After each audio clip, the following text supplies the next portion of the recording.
We are live. Thank you for tuning in. I'm Naijha Wright-brown, host of Naijha Speaks, where I help you find your vegan soul through food, people, events, and culture.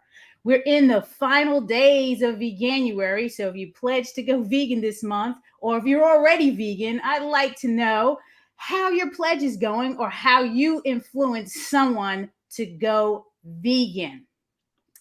Public relations as activism. Here's what we're talking about today. Is there a shift in perspective happening?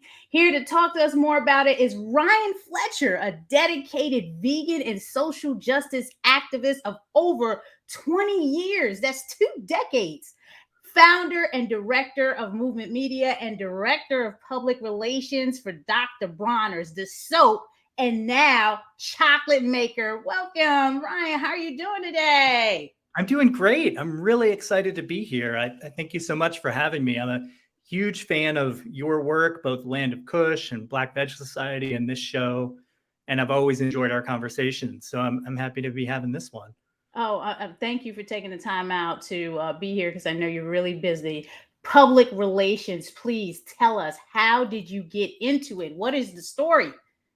All right. Well, my story is a bit of an unconventional one. I never really thought, when I was younger, I never really thought about what my career path would be. I got into activism really young, and for the longest time, I knew that that's what I wanted to do, to be involved in change work, whether it was community service work in DC, working with unhoused populations, or stuff around veganism and animal rights.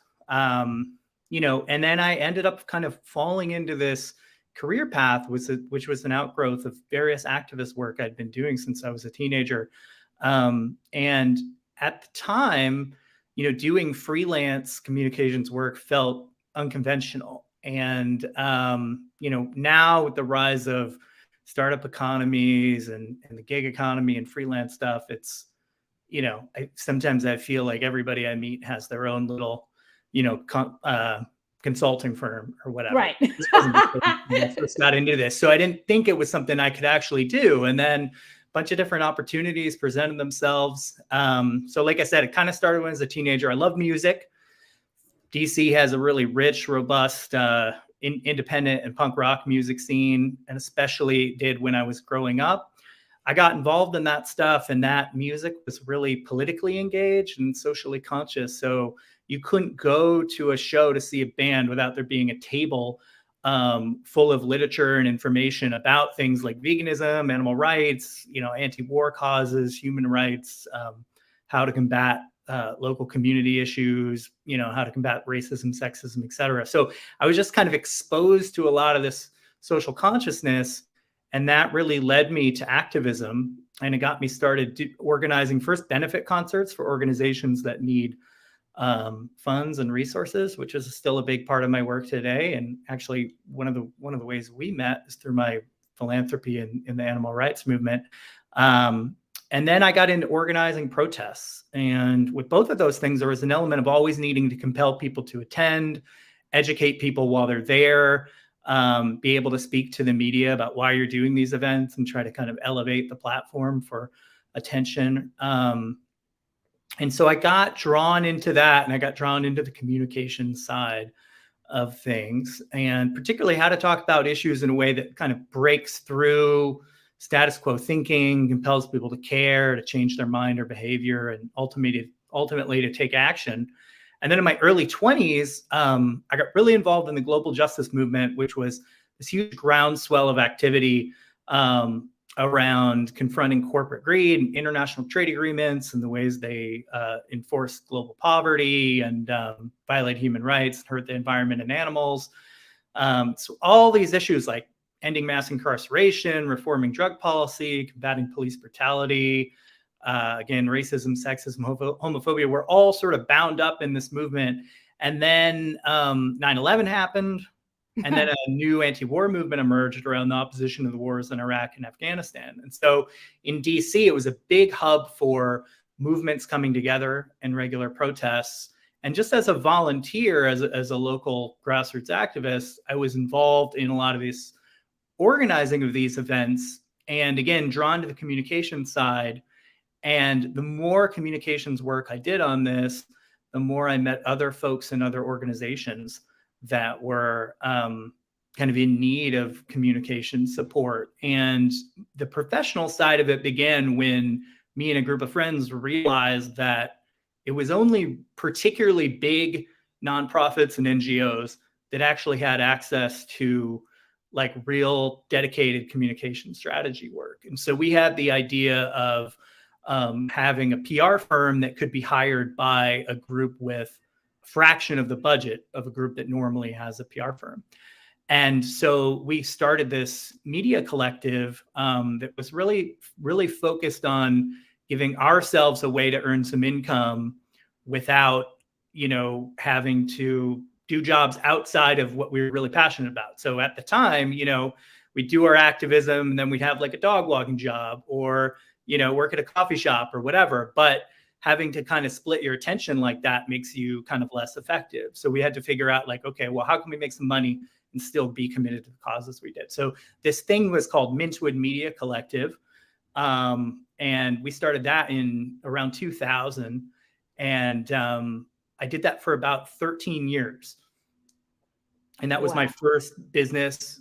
And it was really it was my first business, but it was also the place where I met a lot of the folks on relationships I have to this day.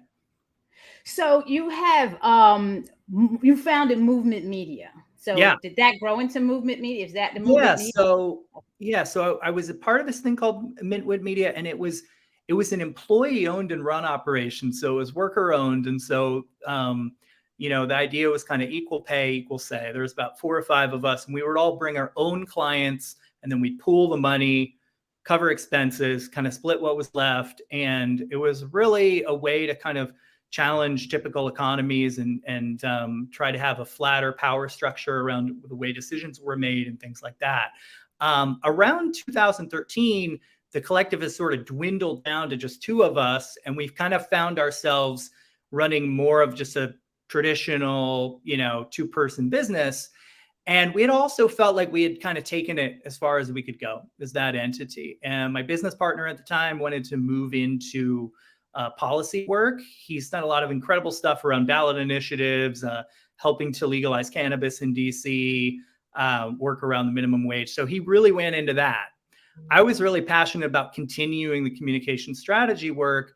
And we had this portfolio of clients that needed us to continue to work with them.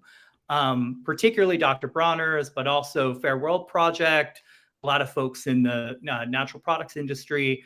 And what I wanted to do was build something that had a little bit more of a robust infrastructure, where we were able to bring in enough resources to really offer really good compensation, really good benefits, and kind of really build a team that could, really truly do our best work for clients and stuff. And I had learned, I sort of got into business accidentally with this first one. I never really thought about doing it. And then when 13 years went by and it was time to create Movement Media, I actually felt like, okay, well, I have the skill set for PR work, but I also know how to run an effective business, be a good employer for people who need an outlet for their work.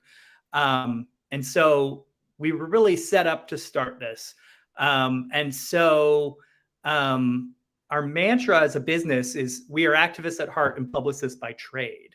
And primarily what we do is we exist to amplify unheard narratives and really put communication structure in place to sustain and grow movements and the participation in the movements by the organizations that we partner with. And I really love the aspect of being a business owner that allows me to provide an outlet for fellow activists to do the work they're driven to do and make a living at the same time. So one thing we have in common across our team, it's a diverse team in terms of age, and demographics, but we're all people who are really passionate about using our work life to try to make a difference in different movements. Love it. And then, your connection with Dr. Bronner's now, and how that came. I've known Dr. Bronner's product since I was 6, and the whole All One, the the slogan and just what they're all about, and the products, high quality. Talk to us about your role at Dr. Bronner's and some of the impacts that you made being the director of public relations for them. Yeah, absolutely. So Dr. Bronner's is one of my core focuses at Movement Media, and we're true partners with them. Movement Media actually runs Dr. Bronner's public relations department, and we call it public affairs and media relations, particularly because on the public affairs side, a lot of what Dr. Bronner's does behind this all one message is use the platform of being this relatively well-known and beloved company, frankly, to elevate causes it believes in. So Dr. Bronner's is committed to regenerative organic agriculture, animal rights and animal advocacy, drug policy reform, doing a lot around community betterment in San Diego area, a lot around environmental change, and also criminal justice reform.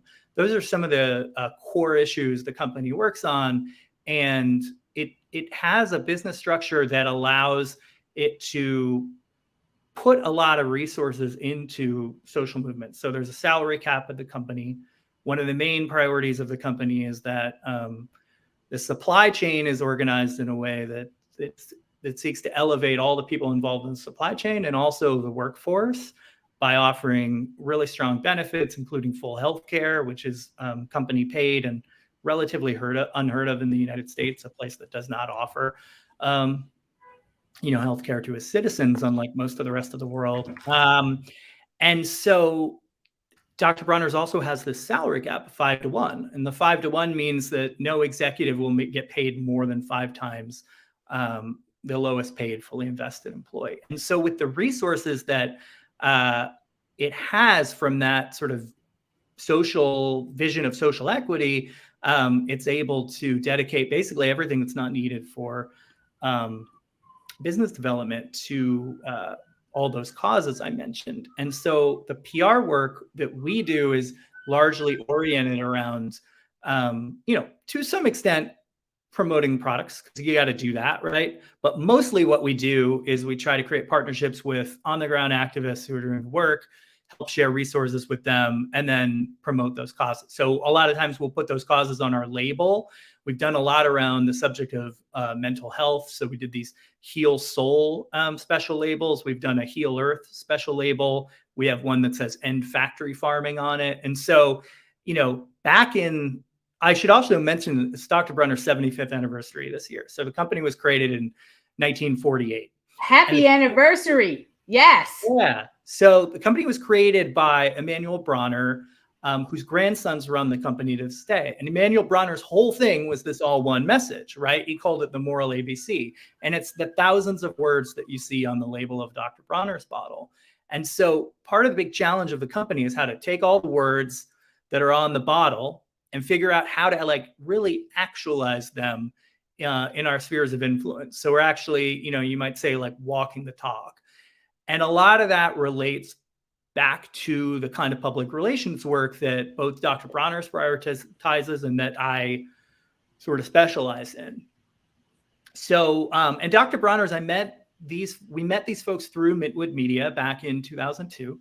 So, back then they were about a $4 million company with 15 employees. And today they're about a $180 million company with 300 employees. Wow. So we've really grown with them and kind of helped be a part of that growth, but also, their growth has, led to my growth in a lot of ways. And in terms my growth, of how I do my work, the way I think about my effectiveness and all these kinds of things.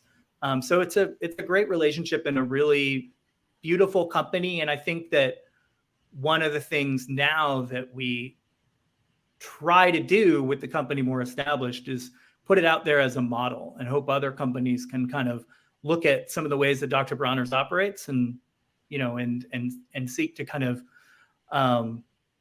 take it on, and model some of those examples themselves. Well, the products are great. And that End Factory Farming, I remember being sent some sample, lots of sample. I mean, that's the almond pure castle. So Yeah. all our employees were in love. Like that was like the best. We got to get more of that. We got to get sent more of that because Yeah. it was just an incredible smell, and the purpose behind it, the end factory farming. You know, I got to connect with you all again and get some of that. How does using public relations to change narratives? I mean, we know you hear that being Yeah. narrative differ from using it as activism. I think that's a really good question. And, you know, I think changing narratives is really the core of PR work. I think the difference in using it as activism is our intentions, right? So working to change narratives in the interest of social and environmental justice. I think that makes it activism. And also doing the work in a way that it's rooted in solidarity with grassroots movements and people who are really leading change on the ground and in their communities. You know, I think that honest PR work is really about creating authentic reality and then communicating about it in a way where the action comes first and the talk comes second. And I think historically, public relations work is sometimes about not changing narratives, but manipulating them. And so, you know, using public relations to cover up bad actions, or running a company in a way that is you know, less than ethical and is not actually what people are going to be delighted to kind of hear about and make people think strongly about the brand. So historically, PR has been about kind of like, well, how can we? It's sort of a code for psychological manipulation of the public. So it's changing narratives in bad faith, whereas I think an activist approach is recognizing that the status quo is unjust and changing narratives in good faith to try to help people understand stories that are, you know, otherwise marginalized, you know, and otherwise not really given the attention that they need, because there's a vested interest by people with the most power and resources to keep things the way they are, right? And squash Exactly. stories that are about kind of lifting up people who feel the brunt of injustice. So the challenges with that, what's the biggest challenge that you face as a director of public relations, particularly for activism, when talking about animal advocacy and veganism and any initiatives that, you know, are at the core? Yeah. Well, I think one of the biggest challenges is inequity on a lot of different levels. I mean, in terms of, you know, again, the resources that are put into dominant narratives versus the resources that entities like, you know, the kind of groups that we're involved with, even Dr. Bronner's, who's a mid-sized company, and compared to most grassroots groups, oh, you know, an income of 180 million a year, you know, staff of 300, that's you know, a significant difference. But then you look at the people we're up against, the monopolies and the billions of dollars behind, you know, like animal industries and things like that. I mean, it's hard to not feel like the work we do is just like a drop in the bucket, right? And easily countered by all that. So I think that that's a big challenge. And also, I think there's a thing on the messaging side with vegan and animal advocacy movements where, you know, there's the challenges, there's the external challenges we're up against. But I think in the movement itself, we don't really talk enough about how activists ourselves can play into the misunderstanding. And so it's very easy, I think, to kind of set up our subcultures as activists in a way to where we can kind of play into some of the alienation that we experience in the culture. Yes. So one way I think this comes up is like focusing on a single issue perspective versus a holistic perspective. So if vegans are seen by the public as people who are, you know, kind of narrow-mindedly focused on this one issue in a way that doesn't take into account other social justice issues, then that's going to further stigmatize us. And I think we see that, unfortunately, a lot. I'm a huge fan of your work because you don't do that. You show up in a way to where, you recognize the intersections of all the different issues that are at play when we're talking about animal rights and veganism. And unfortunately, I think, a lot of the groups with the most power in the movement aren't quite there yet. And so there's this, when I think having a single issue focus is fine. If you're an organization that, we're singly focused on trying to end factory farming or get people to eat more plant-based food, that's fine and actually strategic, but don't do that at the expense of making it harder for other causes to advance themselves. So for instance, if you're doing vegan work in a way that alienates people who are doing anti-racist work or environmental work, it's sort of like being on a tennis court and just like volleying the ball. Anytime the ball comes your way on a certain issue, you just hit it back, and then you let the environmental activists deal with it, or you let the anti-racist activists deal with it. And so I think what that ends up doing is stigmatizing these movements in the culture, and people don't necessarily always see us as allies. And so we just all kind of stick in our, silos. Right. Right. And I agree with that. I had talked about, I did the keynote at the Animal Rights and Vegan Advocacy Summit in DC last year. And I talked about that. I'm like, we're working less than 10% of the population is vegan. And it really is less than 5%, to be honest with you. If you bundle in the vegetarians, then, you're at 6-7%. Yeah. And I'm like, we're all in this infighting, but we got more than 90% of the population that we need to be, talking to and educating and getting people to, go vegan, and fight climate change and all this stuff that's damaging the earth and our bodies and the animals. And I don't have time for it. So Ryan has just, got me into publicizing Black Veg Society right now. So you're tuning in to Naijha Speaks. Please subscribe, like, share, and comment. Naijha Speaks is a project out of Black Veg Society. So please support us at blackvegsociety.org. Black Veg Society is meeting people where they are, right where you are, doesn't matter where, on your holistic health, vegan, and plant-based journey. So non-judgment, we're supporting it all at the intersections, and we like all culture, hip-hop culture, skateboard culture. Like we're just trying to talk to everybody. So we appreciate your support, and Dr. Bronner is definitely a supporter of our work, and we appreciate you for that. Thank you, Ryan. Yeah. So having said all that, what are some tips that organizations and businesses doing activism should stop or start doing when it comes to public relations? I mean, I consider me into public relations with Black Veg Society. I mean, I put some press releases out. Is that enough? What else should I be doing? Yeah, well, I wanted to say one thing on the challenges side, because in addition to a lot of the communication strategy work that I do, one of the things I get to do, which is a real passion and pleasure, is help Dr. Bronners around directing funds in the animal advocacy movement. Again, one of the ways we met. And one of the things you see in the funding side of the professional animal advocacy movement is that it's really kind of a microcosm of society at large, where most resources, most money and power is really concentrated in the hands of a few people and organizations. Yes. And because of this, there's a larger majority of organizations that are really struggling to get the resources they need to do their work. And of course, like in society, a lot of this breaks down disproportionately along lines of race, gender, class, et cetera. And so a tip I have for people who are in the funding space, and I feel like I can never say it enough, is really trying to prioritize giving to unlikely recipients of philanthropy. It's one way to help shift the paradigm. We see money as a form of energy to use to power a better world.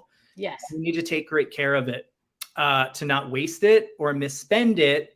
And I think that there's an inclination to give to organizations that already receive the highest amounts of funding, or that are the most frequently recommended by giving advisors or charity evaluators.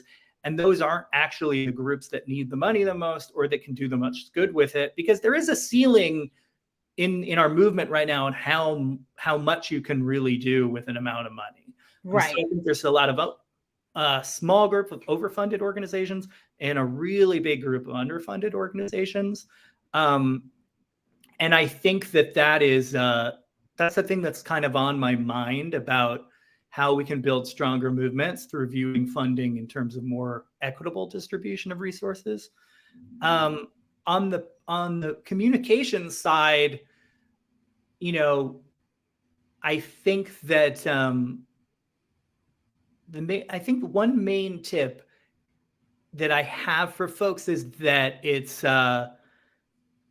little can go a long way. So if you don't have a lot of resources to invest in, like putting out press releases and contacting media, starting small and trying to, do what you can, especially in the interest of like really figuring out who low-hanging fruit might be of people who are working in the media space, people who are really kind of open to maybe, a pitch to be a guest on a podcast or writing a news story about a particular thing, trying to really kind of lean into that, because generating those kind of opportunities give you kind of a foothold to start to build off of later as your resources grow. And you can't really underestimate the power of just putting something out there. And it often leads to other things. I think one of the things that I've realized over the course of my career has been that, social change work is definitely a marathon. It's not a sprint. Sticking with it, you see really interesting things evolve and happen. And so I think a lot of times the dialogue about vegan and animal rights movements right now are that, we're not changing the world fast enough. But if you've actually looked at the last 20, 30 years of this work, you can really see decidedly like how much we've actually penetrated into the culture and real change has happened. So people, I think sometimes even activists get down on ourselves of like the low amounts of people that are vegan or vegetarian or that have stuck with it. But the reality is night and day, like we've come so far. I mean, we are not stigmatized as a movement in the way we were even 10 years ago, let alone 20, 30 years ago. And change is happening. And so I think that we do need to take a long-term view, and we do need to realize that, sticking with it, even when it seems like the returns are not as impressive as we'd like to be, things do change. I agree. I agree. And I can give you two examples. I mean, Land of Kush, and anyone doesn't know, Land of Kush, I co-own that with my husband. We're celebrating 12 years as of January. That's amazing. And I remember when we were the only Black vegan soul food restaurant in Baltimore, and we would get a lot of press, and we're still getting a lot of press, without work, just very little work. And people just see us as a restaurant, but we are a social enterprise. We're putting out events, co-founding Vegan Soul Fest, which is on its 8th year this year, and Maryland Vegan Restaurant Month that evolved from Baltimore Vegan Restaurant Week, which is happening in March, to Keep It Fresh, to Naijha Speaks, to, so there is this growth happening, although, we see the numbers as being small in terms of people that are vegan or coming in and out of it. So I can't agree with you more. Yeah. And you say vegan now, it's you hear it in the movies, on TV, you see it everywhere now. And that wasn't the case years ago. So there definitely is change. Ryan, what would you be doing if you weren't doing this activism work? Because it's just so naturally you. You know how they say authentically you? This is you. Well, what else would you be doing? I don't know that I would be doing. I don't know what else I'd be doing. I mean, honestly, these days, I've got a little bit of a workaholic in me, and I probably work a bit too much. I talk about work-life balance. I don't know that I have it. But I also feel like it's the activist work I do, whether it's paid or unpaid, it is really what I know. what I love. But I love animals. I love cities, nature, cooking, riding bikes, music, comedy. All these things are things that fuel me. But I think that working towards positive change against exploitation and oppression of people, animals, and the planet, that's my focus and my passion. And even if I was able to do something else, I think I would try to, bend it in that direction of trying to, I love culture that, intersects with trying to change. I mean, again, your restaurant is a perfect example of that. I love going into spaces like that and feeling like, like you said, it's a social enterprise. And it's when I was growing up, I first became vegan in 1997, and we had Soul Veg in DC on Georgia Avenue. And that was for many years, the Black owned, Black soul food restaurant, vegan soul food restaurant in DC. And I learned a lot about food and culture and met so many great people through that place. And then for years, I had to go to Baltimore for the Natural Products Expo East, which is a really great event, but it's bright fluorescent lights, kind of a stiff kind of corporate culture. And I would just love the moments where I got to escape to go to Land of Kush, to just chill out and be around an environment that felt more familiar. And I think spaces like yours, like the way you're able to kind of subtly create a place where, hey, people can just go there to get delicious food, but they're also getting kind of an education and a different way to be, different way to run a business, different way to think about, food and what is food and what's not food, and how good it can taste, especially when you leave oppression out of the equation. It's just so amazing. So. And getting the employees involved, because none of our employees are vegan. So that's really they're there, they're learning, they're bringing it to the community because people are asking, what is this land? You know what I'm saying? So it's all ways to do activism. There's a lot of questions and comments coming in. I mean, me and Ryan were just having a great conversation. I'm sorry. I see you there, Tom. It's great that you're tuning in. I appreciate it. You need more soap. It hasn't been on sale. That's a whole nother topic, Tom. We'll be here for another half an hour talking about why things may or may not be on sale. So I love the eucalyptus too. A rich person can simply donate money surrounding a cause in order to ease their conscience. Okay, awesome. Yeah. And oh well, John, thank you. Not aware of any progress surrounding the USA dumping plastic in the ocean. Okay, well, you got to do some more work around that. You have anything to say about that, Ryan? Well, as Dr. Bronner, I mean, we're absolutely concerned. The plastic packaging issue is actually probably the thing we hear most about from consumers right now on changes they'd like to see us make. And it's tricky because, you can't use a glass bottle in the shower. We did pioneer use of PCR, post-consumer recycled plastic. We do have some really interesting packaging innovations that I'm not allowed to talk about yet, but later this year, in coinciding with the 75th anniversary, around the idea of like celebrating the past, we're also looking to the future and how we need to evolve and how we need to change. So we're going to actually be introducing some really cool packaging innovations around Expo West this year. And then we're also doing a lot more refill stuff with stores.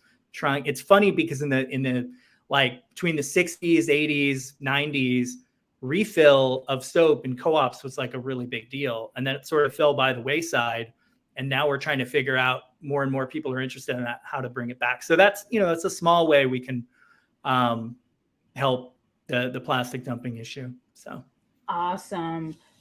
Tom, getting companies to go for free is a legitimate concern. Yes, it is in this day and age. Why are we still, using fur? So another issue that needs to be worked on. Thank you for congratulating us on our anniversary, Tom. There's just so many coming in. Ryan is such a, okay. This is Lars, we can end with this, I guess. Can you give a few advice for starting local PR communication bureaus in their respective countries, cultures, languages to increase PR work for activists that usually don't have the resources to add PR work? Thank you. And that's a good question for me too, because I'm still learning. Yeah, absolutely. So this is a question about in outside the US in particular, seems like. Yes. And he Yeah. also followed it up with how do you get funded to start and use your skills as a PR specialist? Yeah, we might have to have a part 2, Ryan. I think,